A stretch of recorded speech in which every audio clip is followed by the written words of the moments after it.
하나님 말씀은 이사야 41장 1절에서 16절입니다.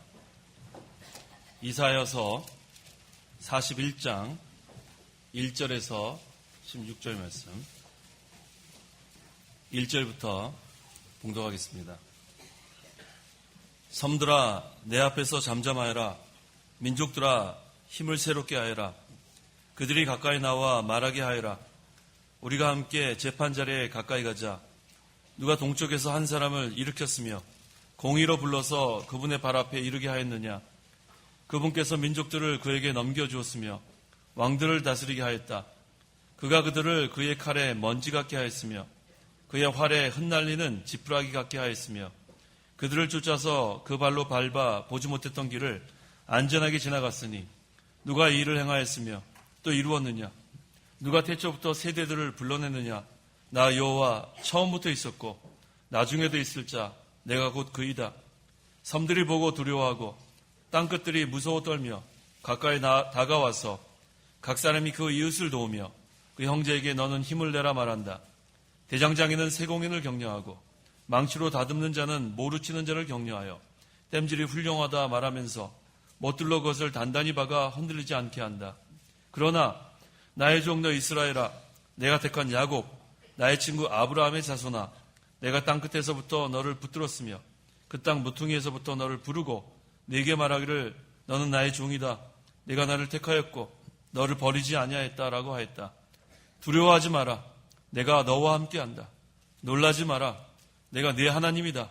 내가 너를 강하게 하고 참으로 내가 너를 도우며 참으로 내가 나의 의로운 오른손으로 너를 붙들 것이다. 보아라, 네게 노하던 모든 자들이 수치를 당하고 당황할 것이며 너와 다투는 자들은 아무것도 아닌 것 같이 되어 멸망할 것이다. 네가 너와 싸우던 자들은 찾아도 만나지 못할 것이며 너와 전쟁하던 자들은 아무것도 아닌 것 같이 되고 험한 것 같이 될 것이다. 이는 나 여호와 너희 하나님이 내 오른손을 붙들고 네게 말하기를 두려워하지 마라. 내가 너를 돕겠다 하였기 때문이다. 지렁이 야곱아, 너 이스라엘 사람들아 두려워하지 마라. 나 여호와가 말한다. 내가 너를 도울 것이다. 네 구속자는 이스라엘의 거룩한 자다. 보아라, 내가 너를 새롭고 날이 날카로운 타작기로 만들 것이니 네가 산들을 쳐서 부술 것이며 언덕들을 겨처럼 만들 것이다. 네가 그것들을 까부르면 바람이 그것들을 날릴 것이고 폭풍이 그것들을 흩어버릴 것이다. 너는 여호와를 즐거워하겠고 이스라엘의 거룩한 자를 찬양할 것이다. 16절까지 봉독했습니다. 오늘 본문에는 두려워하지 마라 하는 그런 하나님의 말씀이 3번 나옵니다. 10절 상반절에 두려워하지 마라. 내가 너와 함께한다. 13절 중반절에도 두려워하지 마라. 내가 너를 돕겠다. 14절 중반절에도 두려워하지 마라. 나 여호와가 말한다. 내가 너를 도울 것이다. 라고 했습니다. 성도는 이 세상에서 두려워하지 않는 것이 하나님의 뜻입니다. 그래서 하나님 명령이에요. 두려워하지 마라. 하나님께서 함께 하시고 도와주시겠다는 약속의 말씀입니다. 그래서 우리가 이 세상 사는 동안에 두려워할 일이 많이 있지만 그 상황에서 두려워하지 말라는 하나님의 약속의 말씀입니다. 그래서 이 시간 증거의 말씀의 제목은 두려워하지 마라. 두려워하지 마라는 제목으로 말씀을 증거하겠습니다. 두려워하지 마라. 첫째는 동쪽에서 한 사람을 일으킴. 1절에 섬들아 내 앞에서 잠잠하여라. 민족들아 힘을 새롭게 하여라. 그들이 가까이 나와 말하게 하여라. 우리가 함께 재판자리에 가까이 가자 그랬습니다. 그래서 말하는 섬들이나 이 민족들은 세상 모든 나라들, 모든 민족들을 가리킵니다. 근데 여기 우리와 함께 재판자리에 가까이 가자 그랬는데 이 동쪽에서 한 사람을 일으킨다 그랬습니다. 근데 그 사람이 구원의 길을 제시할 건데 거기에 대해서 변론하자는 거예요. 그래서 이 히브리 원어의 문자적인 뜻은 함께 재판하자가 맞습니다. 그래서 이 바른성경에서 그렇게 번역한 것 같은데 이 본절에서는 이 바른성경 번역보다 개혁성경이 잘했습니다. 개혁성경에는 변론하자 그렇게 나와요. 변론하자, 논쟁하자. 그래서 여기에 이 문맥상 이것은 재판하자보다는 변론하자가 적절합니다. 그래서 누가 구원할 자인지를 우리 변론하자. 누가 앞으로 구원할 자가 나올 것인지 우리 논쟁하자. 그런 뜻입니다. 자, 2절에서 4절 읽어보십시오. 2절 누가 동쪽에서 한 사람을 일으켰으며 의로 불러서 그분의 발 앞에 이르게 하였느냐? 그분께서 민족들을 그에게 넘겨주었으며 왕들을 다스리게 하였다. 그가 그들을 그의 칼에 먼지 같게 하였으며 그의 활에 흩날리는 지푸라기 같게 하였으며 그들을 쫓아서 그 발로 밟아 보지 못했던 길을 안전하게 지나갔으니 누가 이 일을 행하였으며 또 누가 이루었느냐? 누가 태초부터 세대들을 불러내었느냐? 나 여호와 처음부터 있었고 나중에도 있을 자 곧 그이다. 2절에 누가 동쪽에서 한 사람을 일으켰으며 또 의로 불러서 그분의 발 앞에 이르게 하였느냐라고 했습니다. 여기에 두 가지 종류의 그 동사가 나옵니다. 일으켰으며 그 다음에 이르게 하였느냐. 그런데 이 두 동사가 일으켰으면은 완료형이고 이르게 하였느냐는 미래형이에요. 그래서 이 자유주의 신학자들은 이 이사야서를 두 개로 나눕니다. 그래서 1장에서 39장을 제1 이사야서, 그 다음에 여기 40장부터 66장을 제2 이사야서로 이 자유주의 신학자들은 나누는데 이 저작 시기를 포로기 말렵이나 또는 포로 귀환 후로 추측을 합니다. 그래서 여기서 말하는 일으켰으면은 이 단어 자체가 완료형이기 때문에 이것은 이 한 사람은 그 당시 고레스 왕을 지칭한다. 그 이상의 의미는 없다. 이렇게 단정을 줘요. 이 자유주의 신학자들의 해석입니다. 그래서 여기서 한 사람은 그냥 고레스 왕이다. 하지만 우리 개혁주의 견해는 다릅니다. 물론 역사적으로 볼 때에는 이 한 사람이 고레스 왕이 맞습니다. 하지만 구속사적으로 볼 때는 그리스도를 의미합니다. 왜냐하면 여기에 사용되는 동사가 일으켰으며라는 완료형도 있지만 이르게 하였느냐라는 미래형도 있습니다. 그래서 역사적으로 고레스 왕 한 사람이 일어난 것 분명히 역사적 사실이고 또 이르게 하였느냐, 앞으로 구속사적으로 볼 때 그리스도께서 또 이렇게 구원할 자로 오실 것임을 분명히 여기서 증거하고 있습니다. 그래서 누가 동쪽에서 한 사람을 일으켰으며 완료형, 의로 불러서 그분의 발 앞에 이르게 하였느냐, 그래서 미래형을 말합니다. 그래서 여기서 말한 이 한 사람은 역사적으로는 고레스 왕이고 구속사적으로 볼 때는 그리스도가 오실 것에 대한 예표임이 분명합니다. 그래서 이 이사야가 예언한 지 약 160년이 지난 후에 주전 536년에 실제로 그 바사왕 고레스가 그 당시에 상당한 영향력을 끼치는 그런 왕이었습니다. 그 고레스의 마음을 감동시켜서 하나님께서 그 유다 백성들을 바벨론 포로에서 해방시키게 하는 조서를 쓰게 하는 하나님의 역사가 있었습니다. 그 당시 그 고레스 왕은 세계 제일 가는 권세를 가지고 있었어요. 열국이 다 고레스 왕 앞에 굴복했습니다. 완전히 그 열방을 다스리는 그런 왕이었는데 이것은 구속사적으로 볼 때에 장차 그리스도께서 오셔서 모든 택한 백성을 죄와 마귀의 권세에서 해방시키고 세계 열방을 통치하시고 평안을 주실 것에 대한 예표이기도 합니다. 그런데 이 한 사람이 동쪽에서 일으켰다 그랬습니다. 이 동쪽은 하나님의 방향입니다. 에스겔 43장 1절에서 2절. 43장 1절.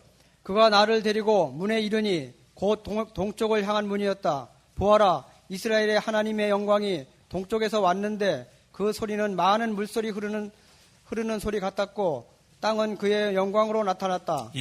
그가 나를 데리고 문에 이르니 곧 동쪽을 향한 문이었다 그랬어요. 하나님의 영광이 동쪽에서 왔다 그랬습니다. 그래서 이 동쪽은 하나님의 방향. 그래서 이 구약에서 한 성도는 동쪽에서 한 사람을 일으켰기 때문에 그들에게는 즉 그리스도가 오실 것이기 때문에 구약 성도는 앞으로 오실 그리스도를 믿음으로 두려워하지 말아야 되고 또 신약 시대를 사는 저와 성도 여러분은 이미 오셔서 그리스도께서 구속을 성취시켰기 때문에 그 그리스도의 능력을 힘입어서 두려워하지 말아야 된다는 겁니다. 그래서 두려워하지 마라. 둘째는 대적들이 무서워 떨게 됩니다. 그 5절에 섬들이 보고 두려워하고 땅들이 무서워 떨며 가까이 다가와서 그랬어요.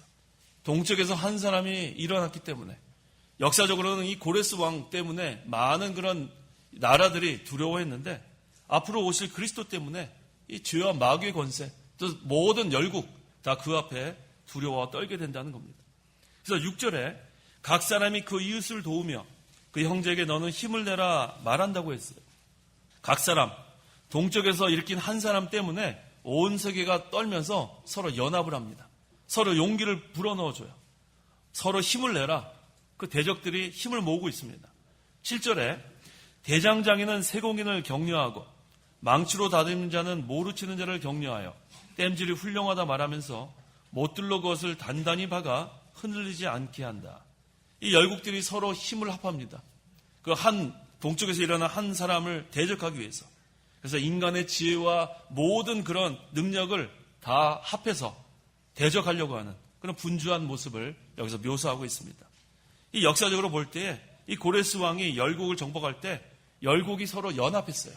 그 고레스 왕의 그 권세가 너무 강하니까 그것을 대적하려고 막 모여서 힘을 썼어요. 근데 이 구속사적으로 볼 때 그리스도께서 오실 때도 마찬가지입니다. 이 불신 세력들이 그리스도를 대적하지 않았습니까? 그래서 이 세상 국가가 서로 연합하고 다 그 그리스도의 세력을 물리치려고 했지만 하나님께서 그 그리스도의 능력, 그 권세 아래 다 굴복하게 한다는 겁니다. 그래서 성도는 두려워하지 말라는 거예요. 하나님의 능력으로, 그리스도의 능력으로 그런 모든 열국들이 그 앞에 다 무너지게 된다는 것입니다. 자, 두려워하지 말아야 셋째는 하나님께서 성도를 붙드심입니다. 8절 9절 읽어보십시오. 8절 그러나 나의 종 너 이스라엘아 내가 택한 야곱 나의 친구 아브라함의 자손아 내가 땅끝에서부터 너를 붙들었으며 그 땅 모퉁이에서부터 너를 부르고 내게 말하기를 너는 나의 종이다 내가 너를 택하였고 너를 버리지 아니하였다 라고 하였다. 예, 나의 종 너 이스라엘아 내가 택한 야곱 나의 친구 아브라함의 자손아. 자, 이스라엘, 야곱, 아브라함의 자손 모든 여기서 물론 이스라엘 백성을 가리키지만 이것은 바로 성도들을 가리키기도 합니다. 이스라엘, 야곱, 아브라함의 자손. 그래서 하나님께서 택한 하나님의 백성은 하나님의 친구라 그랬어요. 친구 아브라함의 자손아 그러지 않았습니까? 그래서 예수 그리스도를 믿는 모든 성도는 하나님의 종입니다. 또 하나님의 친구입니다. 그래서 하나님께서 믿는 성도들을 땅끝 저 모퉁이에서부터 부르시고 구원해 주시고 항상 함께해 주신다는 거예요. 그래서 구석구석에 있는 모든 백성들, 우리가 알지 못하는 나라의 그 가운데도 하나님의 택한 백성이 있는데 하나님이 거기엔 또 선교사를 보내고 그래서 우리 많은 그런 선교사들, 우리 젊은 선교들 참 훌륭한 것 같아요. 자기의 모든 그런 편안히 살 수 있는 그 훌륭한 직업들 다 내려놓고 뭐 자비랑으로 가는 선교사들이 얼마나 많은지 몰라요. 제가 아는 그 목사님이 하는 그 선교단체, SIM이라는 그런 선교단체는 상당한 거기는 뭐 그 재정적으로 아주 탄탄한데 제가 그 영국에서 공부할 때 거기 그 가장 높은 목사님이 저랑 같이 공부를 하게 됐어요. 그래서 저를 아주 참 좋게 보셨는지 계속 그렇게 가깝게 잘해주시더라고요. 먹을 것도 이렇게 자꾸 사주시고 왜 이렇게 자꾸 이렇게 나한테 잘해주신가 했더니 하루는 저를 불러더니 우리 김 목사님 아프리카 가지 않겠냐고 저한테 그러시더라고요. 아니 갑자기 왜 그러시냐 그랬더니 이제 우리 이 SIM에서 지금 사람들을 지금 이렇게 찾고 있대요. 근데 보니까 성격이나 또 모든 그런 면을 보니까 아프리카 가면 선교를 잘할 것 같다는 거예요. 그래가지고 뭐 갈등할 게 뭐가 있겠어요. 목사님 참 감사합니다. 그랬더니 자꾸 몇 번이고 권하셔요. 이제 미국에 계시는 목사님인데 큰 교회 한 4, 5천 명 되는 그런 교회 목사님이에요. 재정적으로 탄탄하니까 저는 가족도 있고 또 이렇게 다 아프리카 가기가 좀 힘들겠습니다. 그랬더니 좀 되게 아쉬워하는 그런 적이 있었어요. 그래서 지금 이렇게 그 선교단체에서는요, 이렇게 많은 그런 선교사들 찾고 있어요. 그래서 지금 이렇게 보면은 지금 국내에서 이렇게 일자리가 없어서 하는 그런 많은 그런 신학생들이 많이 있는데 지금은 눈을 좀 돌릴 때가 됐어요. 지금 가서 일할 곳이 너무너무 많아요. 그 목사님이랑 제가 대화를 많이 나눴는데 이 사람들이 지금 고생을 안 하려고 어떻게 하는지 좋은 그런 자리를 이렇게 해서 일하려고 편안하게 일하려는 특별히 그 미국이나 이런 데서는요 편안하게 일하려면 얼마든지 편안하게 일할 수 있어요. 한국 여기서보다 더 편안하게 일할 수 있습니다. 거기 뭐 주중에 신방할 것도 없고 뭐 거기 무슨 뭐 할 게 있어요. 새벽 예배도 없고 그러니까 편안하게 있다가 주일 하나 와서 설교 한번 하고 그렇게 하는 사람이 참 많아요. 그러니까 그렇게 하는 사람들을 이 목사님이 자꾸 이렇게 재정적으로 대줄 테니까 선교해라. 그렇게 하시는 목사님이었어요. 근데 거기에 제가 눈에 들어가지고 한번 가라 그랬는데 제가 그때 사정을 다 얘기했더니 열심히 하라고 또 이렇게 격려해 주시더라고요. 어쨌든 지금 우리는 이렇게 사방 열국에 다 이렇게 가서 선교할 때가 됐어요. 왜냐하면 주님 오실 때가 다 됐기 때문에 땅끝까지 예루살렘과 유다와 사마리아 땅끝까지 이르러 내 증인이 되라 하신 그 하나님의 명령, 그것을 받아서 우리 젊은 사람들, 우리가 정말 우리 신학생들 얼마나 쏟아져 나오는지 몰라요. 지금 보면은.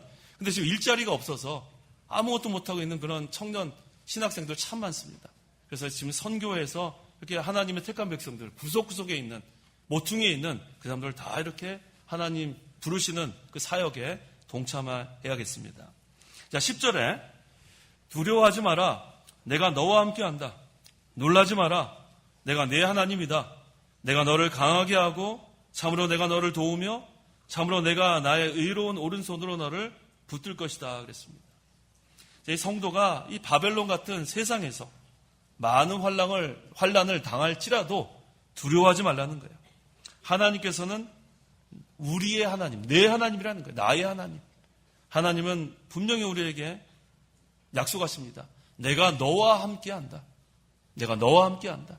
환난을 당해도 너와 함께하고, 불 가운데로 가도 너와 함께하고, 물 가운데로 지나갈 때도 너와 함께하고, 참으로 내가 너를 도우며 너를 강하게 하고 나의 의로운 오른손, 하나님 능력으로 너를 붙들 것이다 그랬어요. 그런 하나님이 우리와 함께 하시니 우리는 두려워할 게 전혀 없습니다. 그래서 이 성도는 두려워하지 말아야 되는데, 근데 문제는 우리의 연약성이에요. 우리가 두려워하지 말라는 하나님의 이 분명한 약속이 있는데도 불구하고 우리도 넘어진다는 거예요. 성도라고는 넘어지지 않는 법 없어요. 우리도 넘어집니다. 우리가 지금까지 얼마나 많이 넘어졌습니까? 근데 중요한 것은 넘어져도 아주 엎어지진 않아요. 시편 37편 24절. 24절. 비록 그가 넘어져도 엎어지지는 않을 것이니 이는 여호와께서 그의 손을 붙드시기 때문이다. 예, 비록 그가 넘어져도, 성도도 넘어진다는 거예요. 우리 다 우리 연약하십니다. 하지만 비록 그가 넘어져도 엎어지지는 않는다 그랬어요. 왜 그렇죠? 여호와께서 그의 손을 붙들시기 때문에 그랬어요. 그래서 우리도 넘어질 때가 있고 죄질 때가 있고 우리가 잘못할 때가 참 많습니다. 하지만 하나님이 그렇다고 해서 우리를 버리지 않아요. 하나님은 우리가 죄를 회개하고 바로 서기를 원하시고 다시 일어나기를 원하시는 그런 하나님이고, 또 우리를 일으켜주시는 그 하나님으로 우리는 믿습니다. 그래서 우리는 두려워하지 말아야 되고, 비록 넘어졌을 때에도 두려워하지 마십시오. 우리의 손을 붙드시는 하나님이 함께 하시기 때문에. 11절과 12절을 읽어보십시오. 11절. 보아라, 내게 노하던 모든 자들이 수치를 당하고 당황할 것이며 너와 다투는 자들은 아무것도 아닌 것 같이 되어 멸망할 것이다.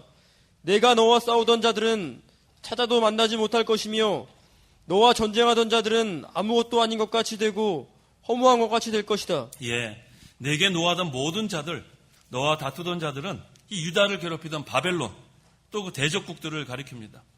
그렇게 유다를 괴롭히고 그렇게 대적하는 그 나라를 하나님께서 심판하시고 또 이스라엘을 큰 능력으로 구원해 주셔서 그 대적들이 수치를 당하게 된다는 겁니다. 그것은 구속사적으로 볼 때 신약시대에 그리스도께서 오셔서 이 믿는 성도를 대적하던 그런 악한 자들, 마침내 그들을 심판하시고 멸망시켜서 그들이 수치를 당하게 하신다는 그런 예언의 말씀이기도 합니다. 내가 너와 싸우던 자들은 찾아도 만나지 못할 것이고, 하나님을 대적하는 자들은 나중에 다 이렇게 멸망당해서 그 사람들이 어디 있는가 찾아도 우리 없어요. 그래서 이 하나님 대적하는 자들은 최후가 비참해요. 그런데 하나님 대적하는 자들도 하나님이 다 사용하시다가 비참하게 만듭니다. 그래서 내가 지금 하나님을 대적하는 자라면 빨리 돌이켜야 돼요. 비참한 결말을 맞게 됩니다. 그래서 나중에 찾아도 그 사람이 있었는가?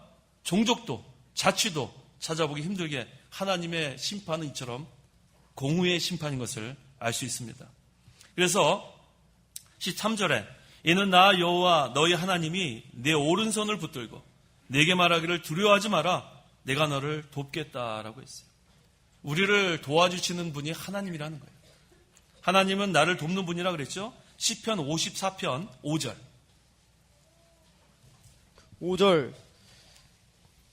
주께서 내 원수의 악을 갚으실 것이니 주님의 진실하심으로 그들을 멸하소서. 54편 5절. 맞아요? 나를 돕는 분 안 나옵니까? 시편 54편 5절. 4절. 4절. 예, 4절. 하나님께서는 나를 돕는 분이시며 예, 하나님께서는 나를 돕는 분이라고 그랬어요. 나를 도와주시는 분. 그래서 우리가 하나님이 도와주시면은 못할 게 뭐가 있습니까? 또 시편 68편 19절에는 날마다 우리의 짐을 지시는 주님이라고 그랬어요. 날마다 우리의 짐을 져주시고 나를 도와주시는 그 하나님이 계셔서 내 오른손을 붙들고 또 우리에게 약속하십니다. 두려워하지 마라. 내가 너를 돕겠다 그랬어요. 돕겠다. 자, 우리 사람이 어떤 힘 있는 사람이 내가 너를 도와줄 테니까 힘껏 한번 일해봐라. 그래도 우리는 힘이 나는데 하나님이 두려워하지 마라. 내가 너를 돕겠다 그랬는데 이거 얼마나 이게 큰 힘이 납니까? 사람은 말로만 그렇게 하는 경우도 있어요. 내가 너를 돕겠다 그런 다음에 기억 안 난다. 내가 그랬니? 이렇게 얘기할 수 있어요. 하지만 하나님은 신실하신 하나님이에요. 두려워하지 마라. 내가 너를 돕겠다. 날마다 너의 짐을 져주겠다. 나는 너를 돕는 자다. 이렇게 약속하신 하나님이 우리를 돕기 때문에 우리는 모든 일을 해나갈 수 있습니다. 자, 14절에 지렁이 야곱아 너 이스라엘 사람들아 두려워하지 마라. 나 여호와가 말한다. 내가 너를 도울 것이다. 내 구속자는 이스라엘의 거룩한 자다. 자, 그런데 여기 야고바는 좋은데 그 야고바 앞에 뭐가 붙었어요? 지렁이 야고바가 들었어요. 지렁이 야고바. 자, 지렁이는 아주 미천하고 부패한 물질에서 생겨난 벌레예요. 자, 이 야고바한테만 지렁이라고 붙여야 될까요? 나는 어떨까요? 나 자신. 그 지렁이 뒤에다 자기 이름 한번 붙이면 안 될까요? 한번 붙여보겠습니다. 시작. 지렁이 창훈아. 아, 참. 비참하죠? 비참합니다. 그게 우리예요. 예수 믿기 전에 우린 지렁이만도 못했어요. 벌레만도 못한 자입니다. 벌레만도. 자, 이사야 14장 11절 보세요. 이사야 14장 11절. 이 바벨론이 멸망하여 그 영화가 스올에 떨어졌을 때 이러한 표현을 썼어요. 지렁이란 표현. 이사야 14장 11절. 11절. 내 위엄과 내 비파 소리가 스올에 떨어지며 구더기들이 내 밑에 펴져 있고 퍼져 있고 지렁이들이 너를 덮는다. 예, 이 바벨론이 멸망하고 그 영화가 이렇게 스올에 떨어졌다 그랬죠. 구더기들이 내 밑에 퍼져 있고 지렁이들이 너를 덮는다 그랬어요. 우리가 예수 믿기 전에는 지렁이만도 못했어요. 구더기 같은 자들, 구더기. 이 지렁이 야고바 거기다가 우리의 이름을 붙여놓으면 참 우리가 비참한 자예요. 구더기, 지렁이. 예수 믿기 전에는 다 이러한 우리였는데 그런데 이제는 다릅니다. 하나님께서 우리를 창세전에 택해 주시고 구원해 주셔서 예수를 믿음으로 하나님의 자녀가 되었다는 거예요. 그래서 지렁이 야고바가 아니라 이제는 하나님의 자녀 야곱이 된 거예요. 하나님의 자녀에다 자기 이름을 붙여넣어 보십시오. 한번 시작해 보세요. 시작. 하나님의 자녀 창훈아. 얼마나 좋아요. 지렁이가 하나님 자녀가 된 거예요. 구더기가 하나님 자녀가 된 거예요. 미천하고 비참한 그러한 벌레 같은 자들이 예수를 믿음으로 존귀한 자가 됐다는 거예요. 이것만 생각하면 눈물이 얼마나 나는지 몰라요. 얼마나 나는지 몰라요. 너무 감사해요. 지렁이, 구더기, 벌레, 이 더러운 그러한 자들이 예수를 믿음으로 하나님의 자녀가 되는 권세를 얻게 되면 우리는 죽도록 감사해요. 뭐 현재 내 환경이 어떻다. 아, 이렇게 일이 안 풀리냐. 그런 거 가지고 우리가 불평할 때가 아니에요. 지렁이와 같고 구더기 같던 내가 하나님의 자녀가 되는 존귀한 자리에 있게 된 것만 해도 우리는 평생 감사해도 다 감사할 수 없습니다. 고린도전서 1장 27절 28절. 27절. 그러나 하나님께서 지혜로운 자들을 부끄럽게 하시려고 세상의 어리석은 것들을 택하셨으며 강한 것들을 부끄럽게 하시려고 세상의 약한 것들을 택하셨다. 하나님께서는 있는 것들을 쓸모없게 하시려고 세상의 비천한 것들과 멸시받는 것들과 없는 것들을 택하셨으니. 예, 우리가 잘나서 하나님 자녀가 된 게 아니죠. 지렁이같이 미약하고 구더기같이 부패한 자들이었는데 하찮은 존재였는데 하나님께서 우리를 택해 주셨다는 거예요. 또 구원해 주시고 도와주시고 지금까지 살아올 수 있게 인도하신 것 참 감사합니다. 근데 문제는 성도가 죄를 지면 다시 지렁이 상태로 돌아간다는 거예요. 이런 존귀한 그런 상태가 하나님이 만들어 주셨는데도 불구하고 다시 죄를 지면은 구더기 상태로 돌아가는 거예요. 부패한 상태로 돌아가는 거예요. 그래서 항상 우리가 그걸 생각하면서 신앙생활을 해야 돼요. 내가 지금 다시 구더기가 되지 않았는가? 내가 다시 지렁이 같은 생활을 하고 있지는 않은 것인가? 썩을 것 때문에 존귀한 것을 놓치고 있지는 않은 것인가? 내가 지금 무엇을 위해서 희생하고 있는가? 내가 무엇을 지금 생각하면서 살고 있는가? 그걸 우리가 항상 생각하면서 지렁이 야곱이 하나님의 자녀 야곱이 된 것처럼 우리가 지렁이 같은 자가 하나님의 자녀가 된 것 늘 생각해서 이제는 자격을 갖춰 나가야 되는 거예요. 말로만 하나님 자녀가 아니라 하나님께서 우리를 자녀 삼아 주셨으니까 이젠 자녀로서의 그런 삶을 살아야 된다. 우리 왕자와 거지라는 그런 책 읽어보셨죠? 왕자와 거지. 예, 거기서 보면 어떻습니까? 이 왕자가 거지 옷을 입으면 사람들이 자 거지가 왔다 그래요. 신부는 왕자인데도 불구하고. 그런데 이 거지는 어떻게 돼요? 궁에 들어가고 왕자의 옷을 목욕을 하고 입으니까 왕자인 것처럼 보이는 거예요. 그래서 우리 마찬가지예요. 하나님의 자녀인데도 불구하고 세상에 나가서 거지와 같은 생활을 하면 사람들이 거지 취급합니다. 하나님의 자녀로서의 취급하지 않아요. 그래서 우리가 가지 말아야 될 것은 가지 말아야 돼요. 하지 말아야 될 것은 하지 말아야 됩니다. 우리가 해야 될 것은 해야 합니다. 우리가 외쳐야 될 것은 외쳐야 합니다. 말해야 될 것은 말해야 합니다. 말하지 말아야 될 것은 말하지 말아야 합니다. 그래서 하나님의 자녀로서의 그런 자격을 갖추는 생활. 그래야 빛의 자녀로서의 세상의 빛을 발하게 됩니다. 그런데 이것은 우리 혼자 힘으로 하는 것이 아니라 하나님이 우리를 붙들어 주신다는 거예요. 하나님 우리를 택해 주시고 구원해 주시는 끝나는 것이 아니라 우리를 붙들고 날마다 우리를 도와주신다는 거예요. 그래서 하나님의 능력을 믿고 나가는 성도를 당할 자가 없어요. 그래서 우리 그 아브라함이 그 그돌라오멜 그 4대 연합군 쳐들어왔을 때 그 군사가 몇 명 없었어요. 그런데 어떻게 했죠? 그들을 물리쳤다는 거예요. 아브라함이 힘이 센 게 아니에요. 아브라함이 하나님의 능력을 믿었기 때문에 그래요. 우리의 능력은 별거 없어요. 우리의 대적은 마귀예요. 또 우리의 대적은 우리보다 강한 대적들이 많이 있습니다. 어쩔 때는 내 스스로가 대적이 될 때가 있어요. 스스로 낙심하고 스스로 절망하고 야 이거 나는 이거 앞으로 이래가지고는 희망이 없어. 스스로 나는 이거 이래갖고 안 되겠다. 그렇게 하면 안 돼요. 나를 바라보지 마십시오. 누굴 바라봐야 되죠? 하나님을 바라봐야죠. 왜 나를 바라봐요? 나를 바라보면 할 게 별거 없어요. 야 나를 바라보면 이거 끝낼 수 있을까? 못 끝내요. 제대로 끝낼 수 있는 게 하나도 없어요. 하지만 하나님을 바라보면 불가능이 가능케 된다는 놀라운 역사가 있어요. 무리를 걸어가요. 예수님 바라보니까 베드로가 무리를 걸어가요.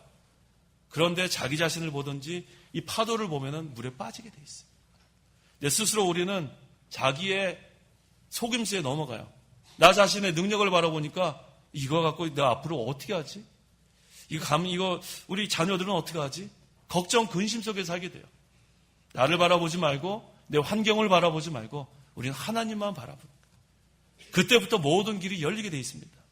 그래서 이 아브라함이 그 그돌라오멜 4대 연합군을 물리친 다음에 그 다음에 승리했잖아요. 근데 우리는 승리한 다음에도 조심해야 돼요. 그 다음에 금방 마음에 두려움이 들어왔어요.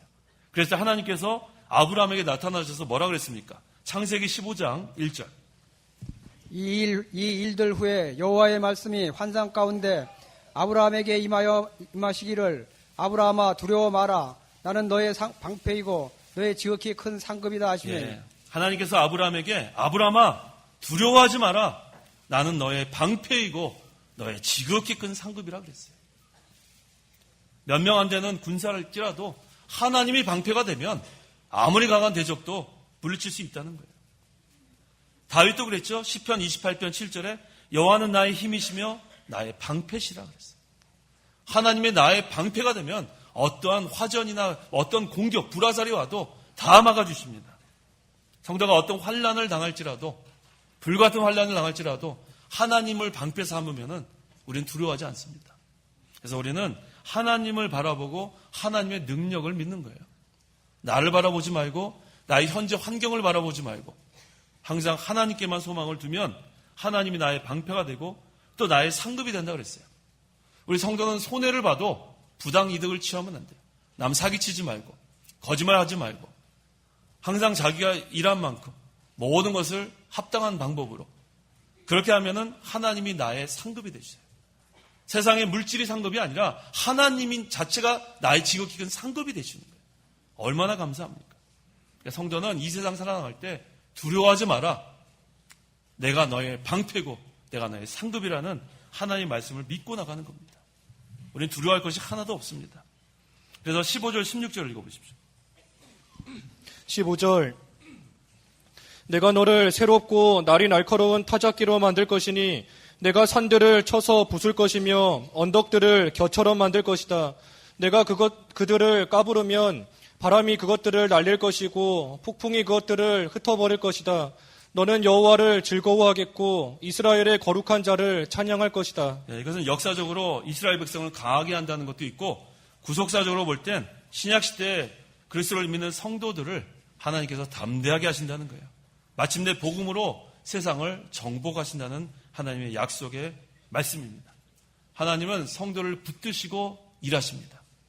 우리를 그냥 내보내지 않아요. 우리를 붙드십니다. 주의 일을 할 때에도 우리는 전혀 두려워할 대적이 없어요.